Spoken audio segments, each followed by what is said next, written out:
With less than 2 weeks until Afghanistan's presidential runoff election, violence appears to be on the rise. For more, we're joined by ABC's Louis Martinez at the Pentagon. Good afternoon, Louis. Good afternoon, Megan.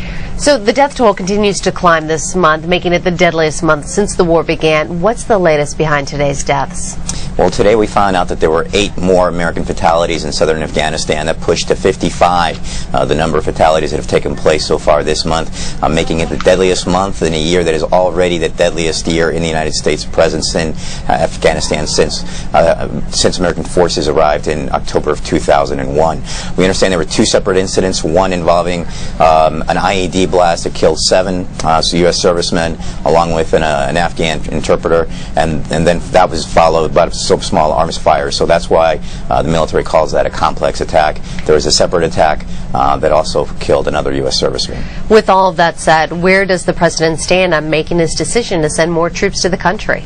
Well, we heard yesterday from the president down in Jacksonville at a naval air station that he says he is going to do everything he can and that no one's going to push him towards making a decision too rapidly when it comes towards the new Afghan strategy. Of course, that policy debate continues within the administration, and all indications are that we're just weeks away from any resolution of that. There have been criticisms on the right that maybe he's taking too long in making this decision. Dithering, I think, is the word that we heard from former Vice President Cheney. But of course, you've heard the administration say that the president is just being prudent and conducting the review that is needed at this time. Well, I understand that the ongoing debate has also led to the first resignation of a key U.S. official. What's the story there? Well, this is a civilian State Department employee who works with what's called a PRT. That's the lingo we use here at the Pentagon. That stands for Provincial Reconstruction Team. That means that he was working in Zabul province, which is one of the most rural parts, one of the most backward provinces in all of Afghanistan.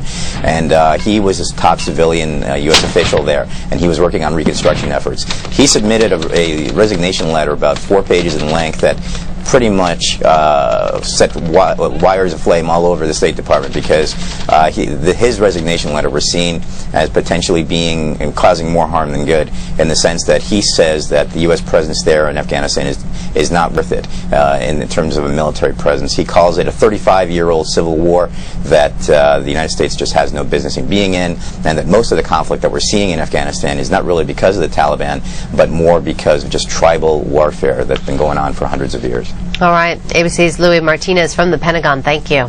Thank you, Meg.